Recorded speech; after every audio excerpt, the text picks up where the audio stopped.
संघानं जर ठरवलं तर केंद्र सरकार 15 मिनिटंही राहणार नाही असं वक्तव्य संजय राऊत यांनी केलेलं आहे।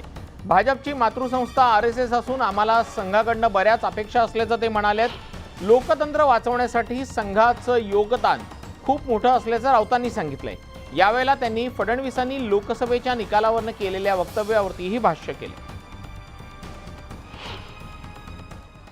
ते काय त्यांचं काय दुखावलं वगैरे त्यात मला पडायचं नाहीये। संघाला या देशाच्या लोकशाहीची, सभ्यतेची, राजकीय सभ्यतेची, संस्काराची चिंता असेल तर आरएसएसनं पडद्यामागे राहून अशा प्रकारे प्रवचनं न जोडता या देशाच्या जनतेला दिशा द्यावी।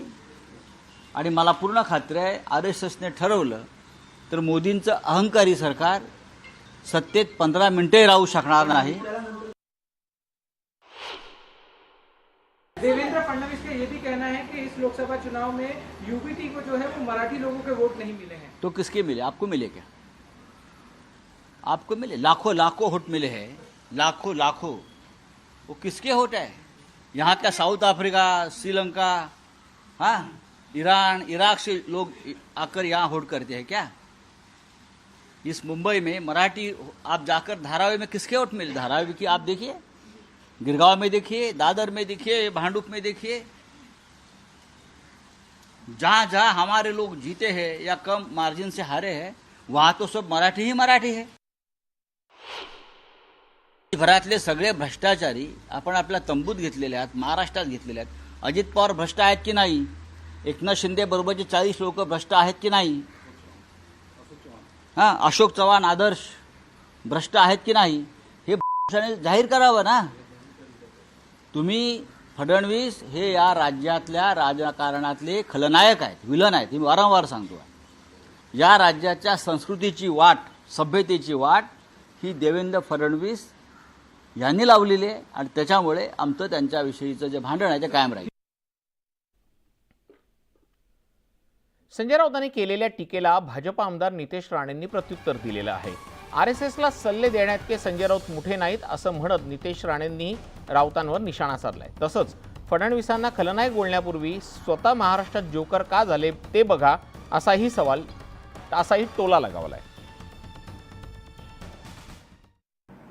आणि राष्ट्रीय स्वयंसेवक संघाला शिकवण्या आणि सल्ले देण्या एवढा मोठा हा भांडूपचा देवाना निश्चित पद्धतीने नाही।